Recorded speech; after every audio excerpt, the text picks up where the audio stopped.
a gente vai falar sobre as redes comutadas do ponto de vista da camada de enlace. As redes comutadas, ela pode ter roteadores Wi-Fi que são simples, aí, produtos residenciais, então eles não podem custar muito caro. Então como é que a gente faz para essa rede não custar tão cara, né? Não é todo mundo que tem que ter um roteador de milhares de reais em casa. As pessoas querem ter um equipamento simples, né? Numa escola, numa casa, né? Não num provedor, numa empresa. Então, para isso, as redes comutadas, elas têm a opção de trabalhar apenas na camada de enlace, quando eu estou falando em termos de equipamentos de rede. Então, essa figura é muito interessante para a gente entender o que acontece. Quando eu tenho o computador ou o servidor, eles vão montar os pacotes UDP, vão ter as máquinas de estado funcionando, vai ter todo o controle de retransmissão, fragmentação de pacotes, né? Quantas coisas aí nós estudamos que acontecem nessas camadas. Mas desmontar o pacote IP, ver qual é o endereço IP e fazer isso para milhares de pacotes de rede, chegar até a camada de transporte, o seu roteador ia custar muito caro e ele ia ter uma capacidade de processamento muito maior. Então, descobriu-se um jeito de trabalhar apenas na camada de enlace, quando eu estou trabalhando com comutadores, que são switches e roteadores básicos, né? Ou, de repente, subir até a camada de rede, quando eu estou trabalhando com roteadores de porte maior. Então, quando eu trabalho na camada de enlace, eu também preciso ter um jeito de endereçar e saber a origem e destino dos meus pacotes, sem ter o endereço IP, porque o endereço IP está nas camadas superiores. Eu não quero processar elas porque eu quero que o custo seja menor. Então, a rede vai trabalhar com uma coisa chamada MAC address, quando eu estou falando em camada de enlace. Vocês devem se lembrar aí das aulas anteriores que o MAC address é um endereço físico que existe em cada nó da rede, né? E o meu endereço MAC é associado a cada adaptador. Cada placa de rede tem o seu endereço MAC. Cada porta de rede do switch vai ter o seu endereço MAC. Então, isso aí que a gente chamou de nó de rede vai ter uma estrutura linear, uma estrutura simplificada para poder ter velocidade. Então isso não acontece na internet como um todo, acontece apenas na rede local, né, dentro de um edifício, dentro de um prédio comutado. Então, quando o adaptador enviar um quadro para o destino, ele vai trabalhar de uma forma parecida com o endereço IP, só que vai usar o MAC address. Então, ele tem na memória todos os MAC address dos endereços de rede de origem e destino. E ele nem se preocupa se é um computador ou uma porta de rede, ele sabe apenas que é um nó. E aí ele vai tratar esse nó da mesma forma. Para conseguir fazer a conversão de MAC address para IP, eu preciso ter uma correspondência, então.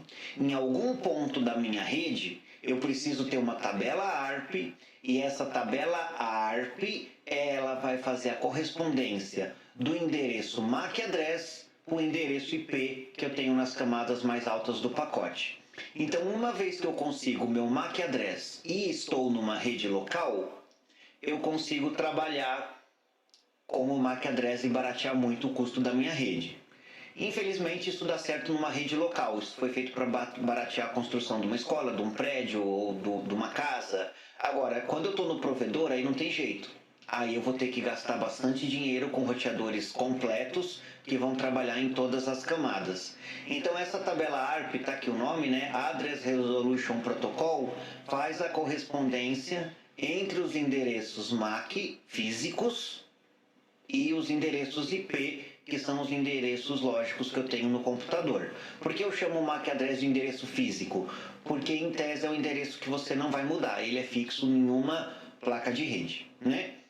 Então, por meio dessas tabelas que existem nas próprias placas de rede, você vai conseguir comutar os pacotes para saídas de rede que são necessárias.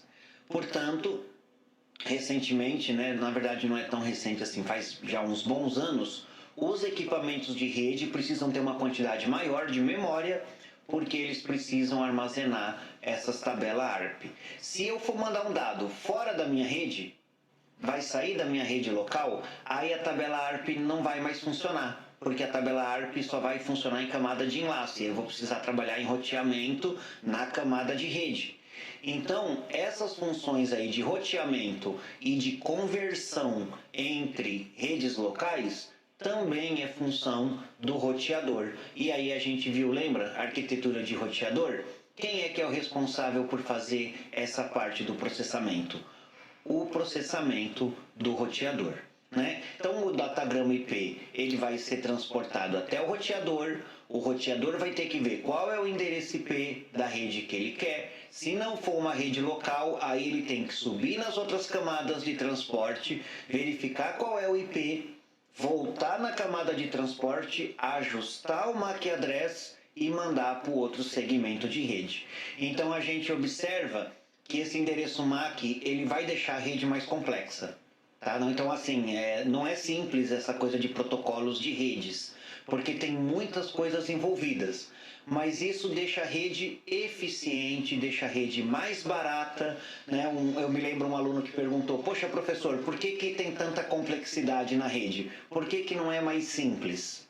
Basicamente é porque você não quer ter que ter um computador para funcionar de switch. Você também não quer gastar 2.000, 3.000 num roteador wireless. Então, para a coisa ser mais simples e eficiente, eu tenho que adicionar complexidade e maneiras mais inteligentes de fazer a minha rede funcionar. E nós vamos apenas focar na tabela ARP. Tá? Existem coisas mais aprofundadas no nosso livro, tá? Ele vai entrar em detalhes do padrão Ethernet, ele vai falar sobre a operação de switch roteador, ele vai trabalhar com cálculos de subrede, mas isso aí já é uma coisa mais para um curso de TI, não é uma coisa que a gente precisa ver. Já é bastante informação, nosso curso não é tranquilo e ainda a gente não pode exagerar e ficar exagerando o conteúdo, não que ele não seja bom, mas é que a gente tem que adequar o conteúdo à necessidade do nosso curso. Então a necessidade do nosso curso termina aqui, termina na nossa tabela ARP.